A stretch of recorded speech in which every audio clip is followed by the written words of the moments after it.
Hi, this is Christine Atkinson with Columbine Mortgage, and this is your January timely topic. Certainly looks like a cold January this year with lots of snow and low temperatures, so I hope that you are staying warm.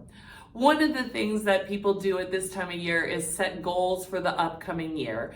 And you might be in a position where you are evaluating whether you want to move or not, but maybe sitting there with a super lovely interest rate in the threes and a bit intimidated by the thought of where that payment's going if you get a more expensive house with a higher interest rate. I can understand that is not something that anyone really wants to think about.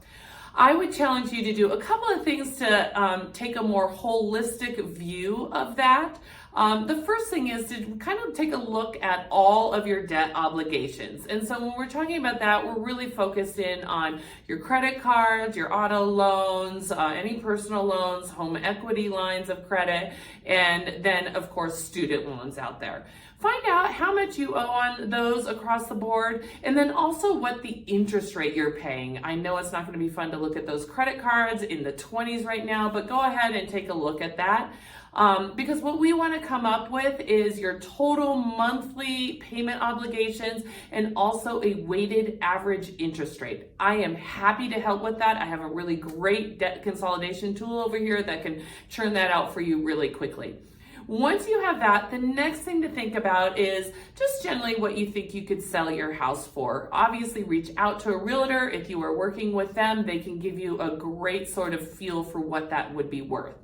Once you have that, subtract out, of course, the mortgages that would have to be paid and some closing costs, that sort of thing, cost of transaction, and you will be left with your net equity position.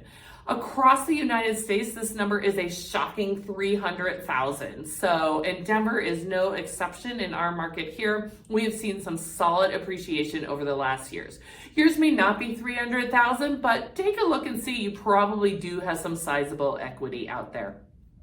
The last thing we're going to do is reach out and we can figure out what the purchase price that you're looking at will take off paying off your debt, or at least a sizable chunk of it, and left with what the down payment can be.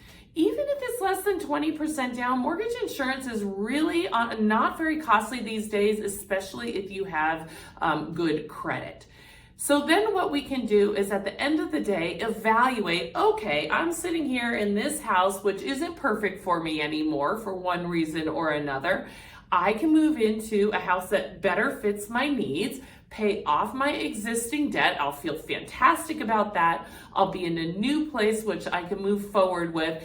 And overall, I think you'll be surprised that when you take away those payments, a lot of those other debts are on shorter terms, so the payments are higher than having a loan covering it.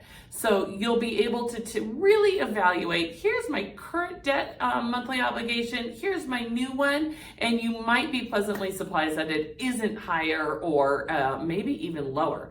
So reach out if I can be of any help with that. I'd happily analyze that all for you. And maybe this is the year that you can move into that next place. All right. Hope you have a good one. Take care. Bye.